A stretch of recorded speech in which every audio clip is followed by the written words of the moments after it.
PCC chairman గా బాధ్యతలు చేపట్టిన కిడారి శ్రావణ్ కుమార్ మీడియాతో మాట్లాడుతూ నా తండ్రి లాంటి చంద్రబాబు నాయుడికి ప్రత్యేక ధన్యవాదాలు. గిరిజన రైతులకు 3 పూట్ల అన్నం పెట్టగలమనే నిబద్ధతతో జీసీసీ ఏర్పాటు చేయడం జరిగింది.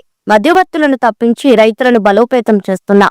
ఉద్యోగ కల్పన మా ప్రధాన ఎజెండా. సీతంపేట, కొమ్రాడ వద్ద కొత్త బంక్లు ఏర్పాటు చేస్తాం. సెక్యూరిటీలకి బకాయి జీతాలు వెంటనే చెల్లిస్తాం. దేశంలో అన్ని ప్రాంతాలలో అరకు కాఫీ ఫ్రాంచైజీలు పెట్టాలని యోచిస్తున్నాం. జాతికి చెందినటువంటి నేను నా ప్రాంతంలోనే గిరిజన చైర్మన్గా జీసీసీ చైర్మన్గా ఈరోజు అవకాశం కల్పించడం అనేది నిజంగా మా జాతికి తగినట్టు గౌరవంగా నేను భావిస్తున్నానండి. ముఖ్యంగా మన ముఖ్యమంత్రి గారికి మొదటిగా మీకు గుర్తు చేయాలి. ముఖ్యమంత్రి గారికి, నారా లోకేష్ బాబు గారికి, అదేవిధంగా మరీ ముఖ్యంగా నారా రోహిత్ గారికి వాళ్ళ తండ్రి గారు చనిపోయారు. ముఖ్యమంత్రి గారి సోదరు చనిపోవడం జరిగింది. ప్రగాఢ సానుభూతి కుటుంబానికి నేను తెలియజేస్తున్నాం. నా తరపున, మా గిరిజన జాతి తరపున, మా జీసీసీ తరపున కూడా ప్రగాఢ సానుభూతి తెలియజేస్తున్నామండి. అయితే ఈరోజు చార్జ్ తీసుకోవడం జరుగుతుంది.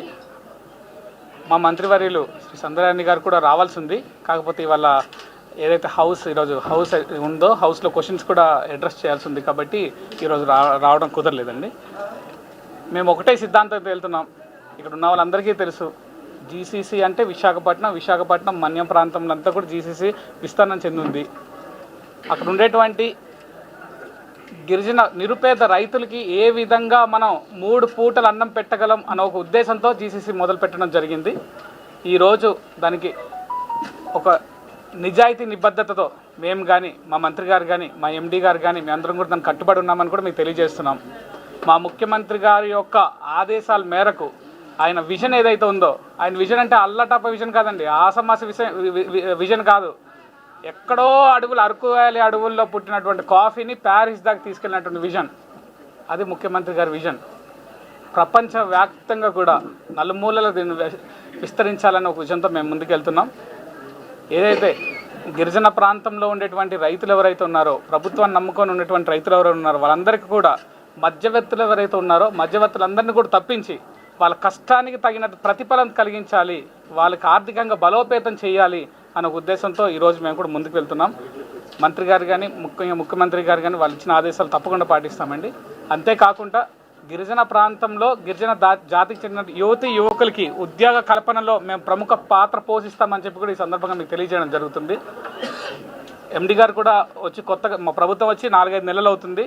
మంత్రి గారు కూడా 4-5 నెలలు అయింది మా ప్రమాణ స్వీకారం చేసి.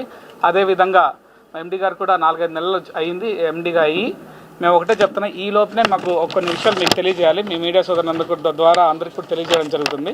మేము ఒకటే చెప్తున్నాం, ఏవైతే పాత పడినటువంటి వెహికల్స్ ఏవైతే ఉన్నాయో ఆ వెహికల్స్ అన్నింటినీ కూడా సక్రమైన మార్గంలో ఎక్కడైతే సర్టిఫికేట్స్ లేవో అవన్నీ కూడా తీసేయడం అయితేనేమి, దాన్ని రిపేర్ చేయడం అయితేనేమి, కొత్తవి కూడా ఈరోజు తీసుకొచ్చే కార్యక్రమం చేస్తాం. ఈ రోజు నుంచి మీరు అవి అమల్లోకి వస్తాయని చెప్పి కూడా ఈ సందర్భంగా మీకు తెలియజేస్తున్నాం. అంతేకాకుండా ఉద్యోగ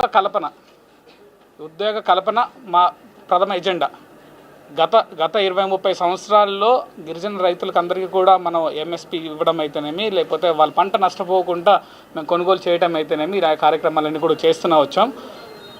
దాని తర్వాత ఉద్యోగ కల్పన కార్యక్రమంలో జీసీసీ బంకులు కూడా పెట్టి వాళ్ళందరూ కూడా నిరుపేద యువకులకు కూడా ఉద్యోగాలు కల్పించేటువంటి కార్యక్రమం చేస్తూ వచ్చాం. ఇప్పుడు సీతంపేట, అదేవిధంగా కొమరాడ, పార్వతీపురం నియోజకవర్గంలో కొమరాడ దగ్గర కూడా కొత్త బంకులు ఏర్పాటు చేస్తామని చెప్పి కూడా ఈ సందర్భంగా మీకు తెలియజేస్తున్నామండి. దాన్ని అతి త్వరలో కూడా స్థాపించబోతామని చెప్పి, దాన్ని ప్రారంభిస్తామని చెప్పి కూడా ఈ సందర్భంగా తెలియజేస్తున్నాం. ఎక్కడెక్కడైతే వేకెన్సీ పొజిషన్స్ ఉన్నాయో అవన్నిటి మీద స్టడీ చేస్తున్నామండి. మేము గారు ఎండీ గారు కానీ, మాకు మంచి ఎండీ గారు దొరికారు, మంచి ఐఏఎస్ ఆఫీసర్ గారు, మేము కానీ ఎండీ గారు కానీ, అదేవిధంగా సంధ్యారాణి గారు కానీ, లేకపోతే లోకల్గా ఉండేటువంటి ఏవైతే ఇష్యూస్ వస్తాయో ఆ పొలిటీషియన్స్ ఎవరైనా ఎమ్మెల్యేలు కానీ, లేకపోతే సర్పంచ్ గ్రామ స్థాయి వరకు వెళ్ళి అక్కడ నుంచి వచ్చినటువంటి సమస్యలన్నింటినీ కూడా పరిష్కరించే విధంగా ఆ వేకెన్సీస్ పొజిషన్స్ అన్నింటి మీద కూడా స్టడీ చేస్తున్నాం. ప్రభుత్వం నిర్ణయం తీసుకుంది. దానికి